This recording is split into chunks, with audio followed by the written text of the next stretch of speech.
Hello, Stitchers. Welcome to Stitch Please, the official podcast of Black Women Stitch, the sewing group where Black Lives Matter.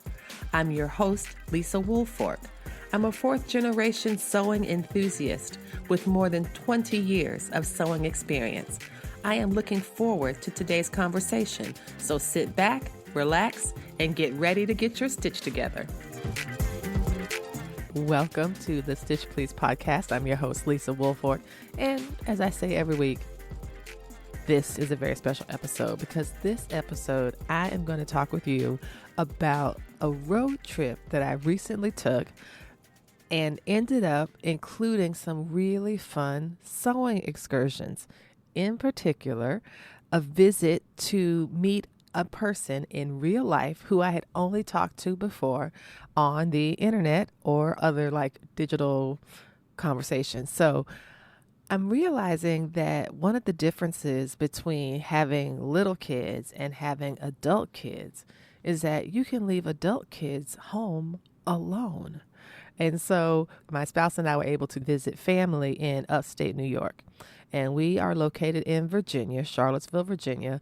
So the place we were going to visit was exactly 368 miles from where we are. I should also add that I do not like road trips at all.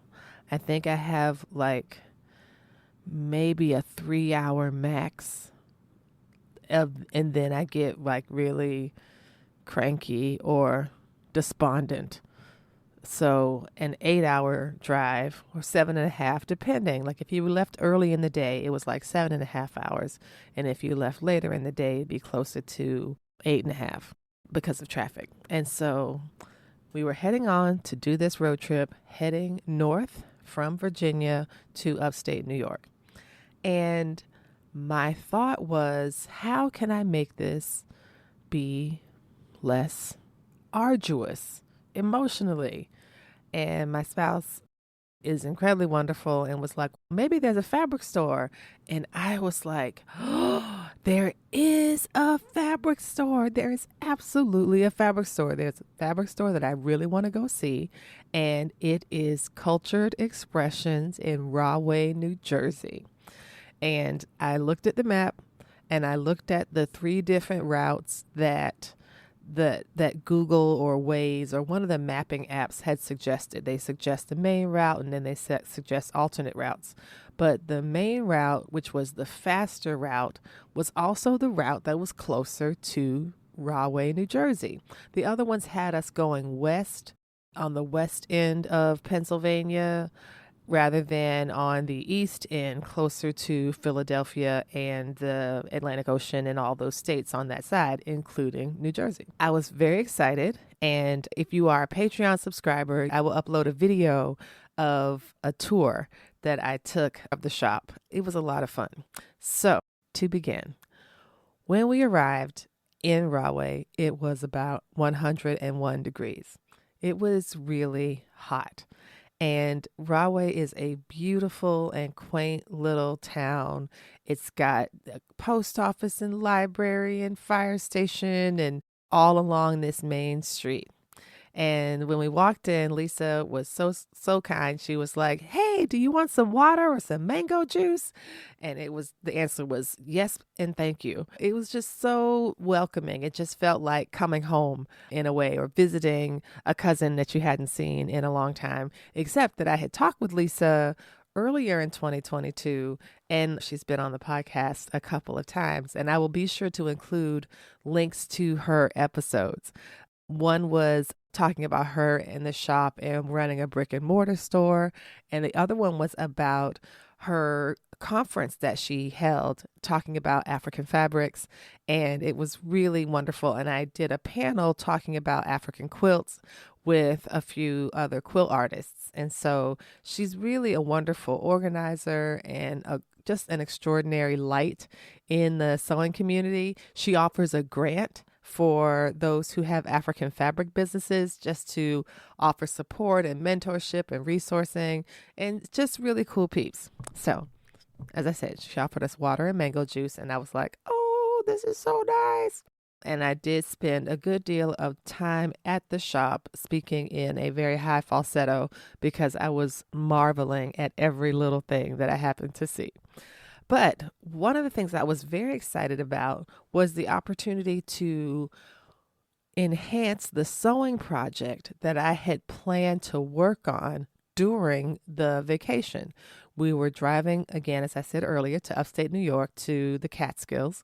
And I did bring my little tiny travel machine because I wanted to work on a shirt for my sister. She had been asking about this for some time, and I thought this could be a good opportunity to piece together all of the elements that I needed to create the base fabric. She saw a shirt on Good Times, the show Good Times. She sent me a screenshot of it, and it's like a kind of hybridized, non-linear form of quilting that is lots of different patches and types and textures of fabric. It's really quite beautiful.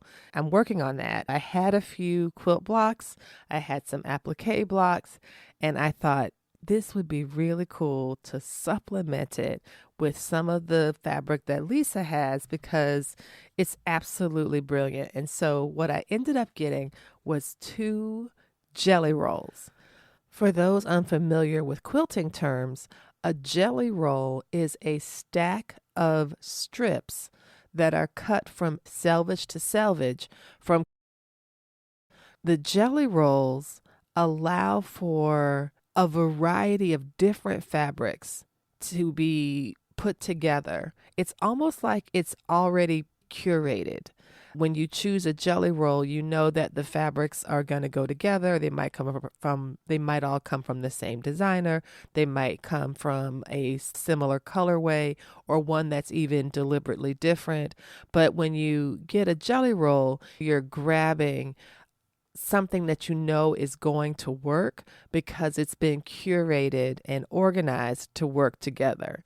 A jelly roll is a stack of depending on the vendor, between 30 strips and 50 strips. Lisa's are 50 strips. Related to jelly rolls are layer cakes, and these are squares of fabrics, either 5-inch squares, 10-inch squares, sometimes 12-inch squares of fabric under the same principle.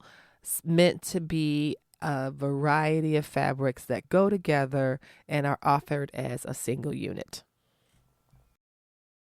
Jelly rolls are efficient pieces of fabric. I love a good jelly roll. And Lisa's jelly rolls at Cultured Expressions are very good jelly rolls. I don't think there was any repeats in any of the 2 different sets of jelly rolls that I purchased. I got one that was 50 different strips that were 1.5-inch wide, and I got another set that was also 50 strips, but 2.5-inch wide. And then there was a bundle of strips that were less than an inch. So some were an inch, some were 1/2 inch, some were maybe a scant 1.5, like 1.5 at one point, but then tapered down to these odd shapes. They were perfect for what I was thinking of doing, which is called string piecing. And similar to foundation piecing, but what you're doing instead is connecting the strips of fabric one to the other, not putting them on a foundation, but just stringing them together. That's how I understand what string piecing is, or string quilting. And so my thought was to take the 2.5-inch fabric strips and put them alongside the 1.5-inch strips, make a several chunks of these strip sets, and then cut them and then attach them to some of the other quilt blocks and pieces that I had. So I was so excited to see Lisa's shop and to grab these because I did not have any other fabric in mind for making these garments. I had the quilt blocks, I had the larger applique hand blocks, both of which I've got at an estate sale. I'd planned to update them with some denim quilt blocks that I had, making some new quilt blocks. And the Ankara works perfectly in this scenario. The Ankara fabric really did help. It brought out a lot of the color from the traditional quilt blocks that I had, while also standing out in nice relief to the denims that were used. Looking at the denim and the natural fibers of the denim, comparing that to the cottons that the Ankara fabrics have, it just felt, oh, this is so cool. African and denim and cotton. It's a really beautiful color combination to bring together Ankara fabric and denim. And I think denim matches with anything or coordinates with anything. It's such a great neutral. And the multiple textures and colors of the Ankara strips, even in their very small size, even at just 2.5 inches, it packs such vibrancy in the final piece. So what I was able to do was to make these strip sets and then attach them to the quilt pieces that I already had. So that was my plan. I was so happy to visit Cultured Expressions and to get those materials and the things that I needed. And while I was there, I was able to learn about the retreat that Lisa is having. She calls her retreat Sojourns, Sewjourns. And this next one that's coming up in October is going to be in the Philadelphia area. And she talked about some of the benefits of the retreat and some of the things that are going to be happening. So here's a little short clip about that right now.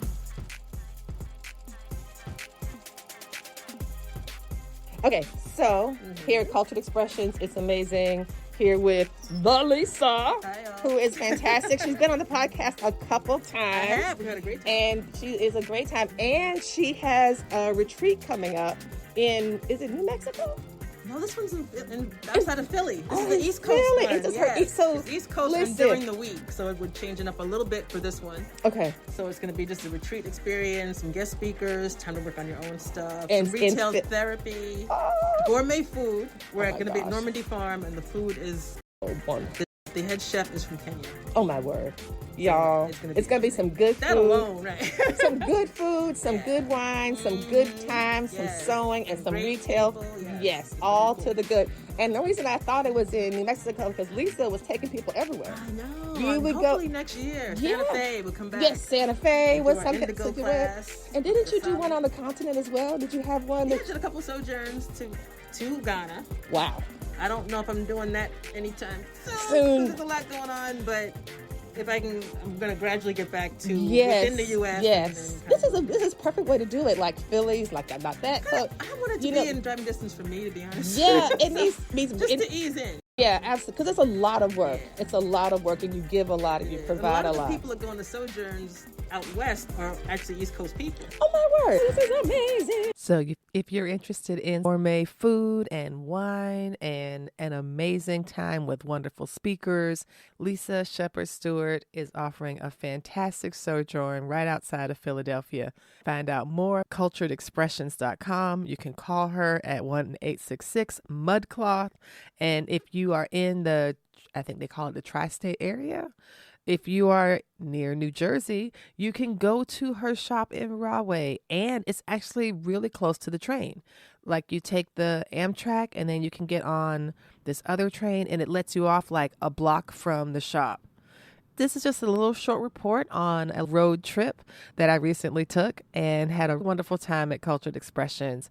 If you do have a chance to visit the shop, I highly urge you to do. But if you can't visit in person, you can totally connect with Lisa for a virtual visit. She started doing the virtual visits in 2018, and they started to kick up and gain more popularity with the rise of social distancing and the need for online shopping. She does a wonderful job of walking you through so much that she has in the shop. And I am loving my jelly rolls. I have not sewn all the strips. I didn't need all of them just for this one garment, but I'm really glad to have maybe about 50 left. So I'm ready for the next project. So that was the story of a road trip that was made even better by a wonderful fabric detour to Cultured Expressions in Rahway, New Jersey. It was my first time meeting Lisa Shepard Stewart in person after talking with her online and having her on the podcast a couple times and supporting her at her fantastic African Fabrics event last year. And it was a wonderful time. And so I'm just encouraging folks, if you haven't connected with Lisa yet, please do. She's a lot of fun. She's got amazing fabrics. And if you are up for travel, she is hosting a fantastic retreat in Philadelphia or outside of Philadelphia in October. So catch up with her about. You've been listening to the Stitch Please podcast, the official podcast of Black Women Stitch, the sewing group where Black Lives Matter. We appreciate you supporting us by listening to the podcast. If you'd like to reach out to us with questions, you can contact us at blackwomenstitch@gmail.com. If you'd like to support us financially, you can do that by supporting us on Patreon, Patreon, and you can find Black Women Stitch there in the Patreon directory. And for as little as $2 a month, you can help support the project with things like editing, transcripts, and other things to strengthen the podcast. And finally, if financial support is not something you can do right now, you can really help the podcast by rating it and reviewing it anywhere you listen to podcasts that allows you to review them. So I know that not all podcast directories or services allow for reviews, but for those who do, for those that have like a star rating or just ask for a few comments, if you could share those comments and say nice things about us at the Stitch Please podcast, that is incredibly helpful. Thank you so much. Come back next week and we'll help you get your stitch together.